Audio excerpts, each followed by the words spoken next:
Bonjour à tous, c'est Claire, bienvenue dans cette vidéo qui est une vidéo de réponse à un tag d'un Anglais ou un Américain qui s'appelle Brian Cormack-Carr et qui a fait donc une série de 3 questions. Ça s'appelle Tarot Tools Trio, donc c'est un trio, 3x3. Alors la première question c'est si je devais plus avoir accès à des magasins ni à tous mes jeux, que je devais en garder seulement 3 pour partir par exemple, quels sont les jeux que je prendrais? Alors ça c'était assez compliqué, vous savez que j'ai beaucoup de jeux. J'ai pris en fait 3 jeux différents qui me permettent de travailler moi et puis de pouvoir tirer les cartes aussi pour les autres. Donc le premier jeu que j'ai choisi, c'est un jeu que je trouve un petit peu un tarot à tout faire, c'est-à-dire qui convient pour tout, c'est le Anaka Tarot. Donc je trouve ça un tarot qui a une énergie assez terre à terre. Voilà, et qui est aussi utilisable pour faire de la projection. Voilà, on peut aussi donc tirer les cartes de façon plus classique. On peut réfléchir regarder les illustrations, se laisser inspirer. Je lui trouve vraiment une super énergie. Et donc c'est un des jeux que je prendrais. Donc c'est pas mon plus joli jeu. C'est pas celui que j'utilise le plus en ce moment, mais c'est celui qui est le plus polyvalent, donc c'est pour ça que je choisirais ce Anaka Tarot. Le deuxième jeu que je choisirais, c'est un tarot de Marseille, puisque j'utilise pas mal les tarots de Marseille pour moi. C'est le tarot Jean Noblet. En plus, j'ai commencé à faire un petit travail de dessin à l'encre. Je vous l'ai montré sur Facebook. Voilà, donc j'ai commencé à dessiner à l'encre les arcanes majeures pour m'inspirer, puis pour le plaisir de dessiner. Je vais vous montrer plutôt. Oui, je l'ai utilisé il n'y a pas longtemps, donc voilà, c'est un tarot qui a une petite taille. Et qui a été redessiné par Jean-Claude Flornoy. Le tarot Noblet, c'est un des plus anciens tarot, on va dire, d'inspiration de Marseille. Voilà, il date de 1650. Je l'aime beaucoup, et puis le fait de le dessiner, en fait, ça me lie plus particulièrement à lui. J'aurais pu en choisir un autre, hein. Mais je l'aime beaucoup, et voilà, et donc je l'aurais gardé pour pouvoir faire des tirages et puis pour pouvoir continuer à dessiner et à m'inspirer de ce tarot de Marseille. Et le troisième, c'est le Dark Goddess Tarot, parce que je l'utilise beaucoup, que j'utilise énormément l'énergie de ces déesses. C'est pareil, c'est pas le plus joli tarot que j'ai sur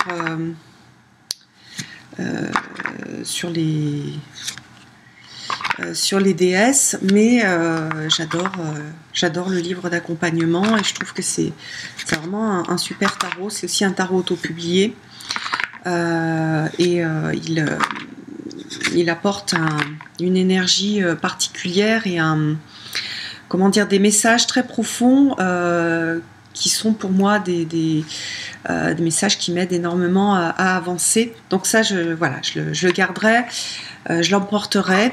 D'ailleurs, je l'ai toujours avec moi, puisque j'ai la version sur mon téléphone, la version en application. Donc ça, c'est la première question. La deuxième question, c'est si je devais amener 3 livres, qu'est-ce que j'amènerais comme livre? Alors, les 3 livres, ce sont... Alors, le premier, c'est le Tarot psychologique miroir de soi. C'est un livre que j'ai depuis très longtemps. C'est le livre qui m'a permis, d'ailleurs, vous voyez, le prix est en francs. C'est un livre qui m'a permis de travailler, en fait, toute la partie psychologique et de faire travailler les gens avec donc la partie psychologique et faire donc de la projection et du travail de miroir de l'inconscient. J'aime énormément ce livre, c'est vraiment pour moi une base. Je suis hyper contente parce qu'il a été republié. Alors que ça faisait longtemps qu'il n'était plus disponible. Voilà, et puis il y a un tirage qui est très intéressant, qu'on a aussi dans le livre, dans le jeu qui va avec, mais qui peut être fait avec un tarot Rider-Waite. Et donc voilà, je prendrai déjà ce livre-là. Le deuxième livre, c'est Le pèlerinage des battleurs. C'est le livre de Jean-Claude Flornoy. C'est sa vision à lui enfin, c'est son travail sur les cartes et sa vision sur la signification des majeurs. Voilà, je le trouve super intéressant parce qu'il est très ancré dans l'histoire. Et donc il a travaillé les significations à partir du Moyen-Âge, de l'histoire du Moyen-Âge, de comment les gens vivaient, des choses qui étaient importantes pour eux. Donc voilà, je l'aime beaucoup et j'aime bien me replonger dedans. Donc voilà, ça c'est le second livre que j'emmènerai. Alors le troisième livre, mais c'est un peu triché, ce serait le compagnon PDF du Dark Goddess Tarot. Alors normalement on ne doit pas mettre de compagnon, donc voilà, on va dire que je l'aurais pris avec le tarot. Et si je devais en prendre un autre, j'ai eu du mal en fait à en trouver un parce que j'utilise pas beaucoup les livres sur le tarot, des livres un peu classiques. Bon, j'ai celui de Jodorowsky, j'ai celui de Rachel Pollack, j'en ai plusieurs, hein, je vous en ai montré d'autres de Claude Darche que je trouve hyper intéressant, mais une fois que je les ai lus, je ne vais pas forcément aller me replonger dedans. Donc du coup, j'ai choisi un livre sur lequel j'ai pas trop passé de temps, pourtant ça fait un petit moment que je l'ai. Et en le refeuilletant, je me suis dit, ah tiens, je referais bien un petit tour avec ce bouquin.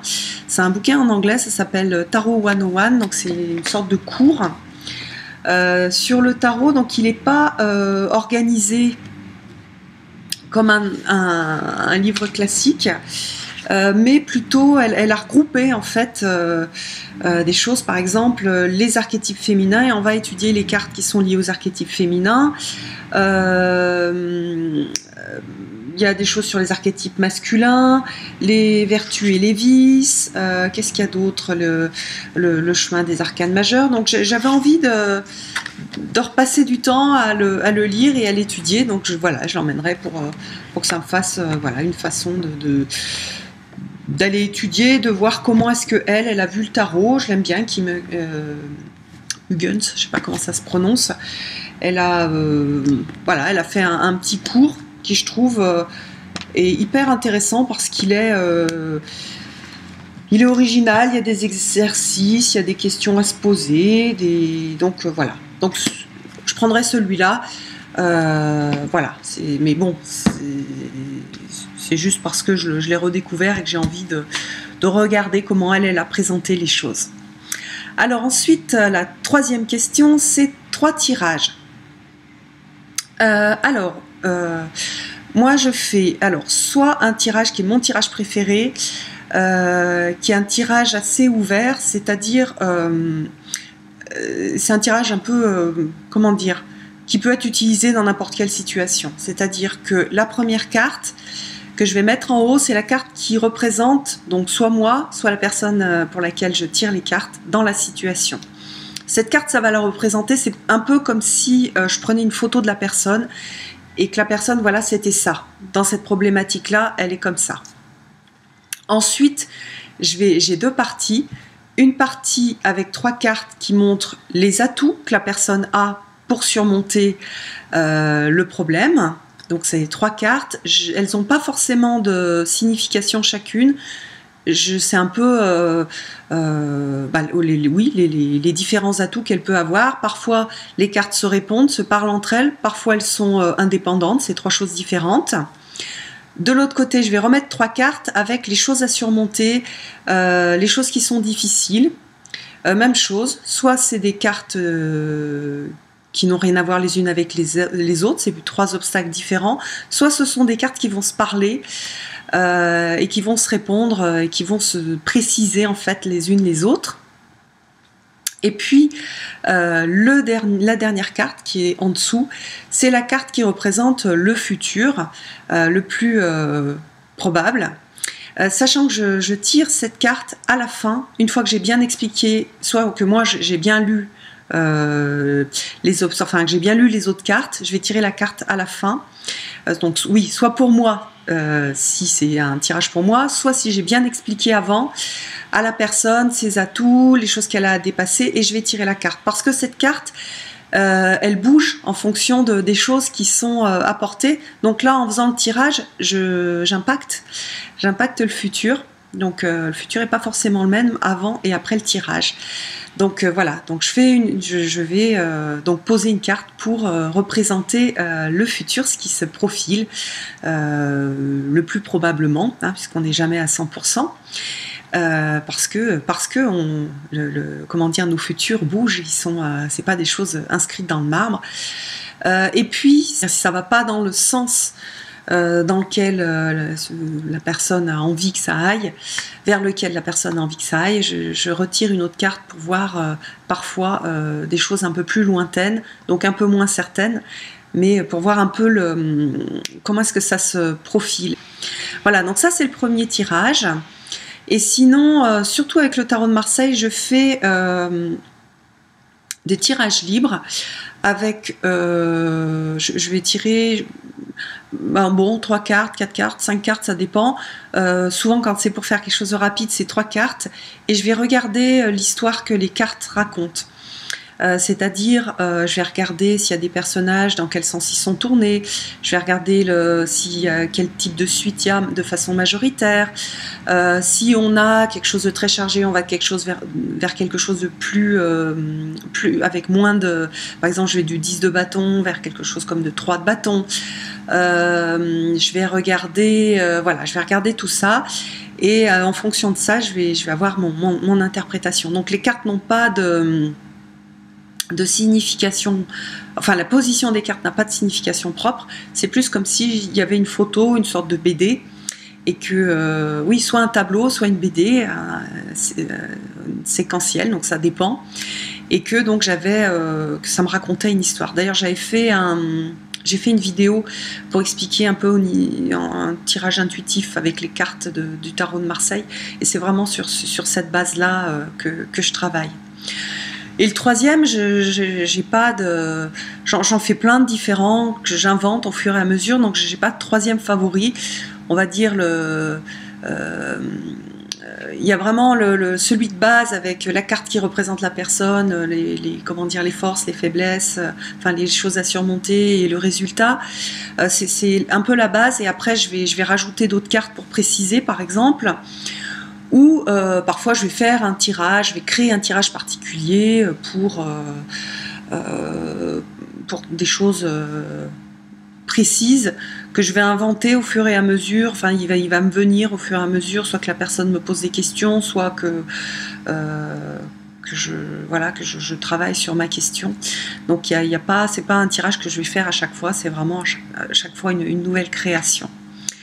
Voilà, donc c'est la fin de ce tag, et je remercie Brian de l'avoir proposé, et puis je vous embrasse tous et je vous donne rendez-vous pour une prochaine vidéo. À bientôt!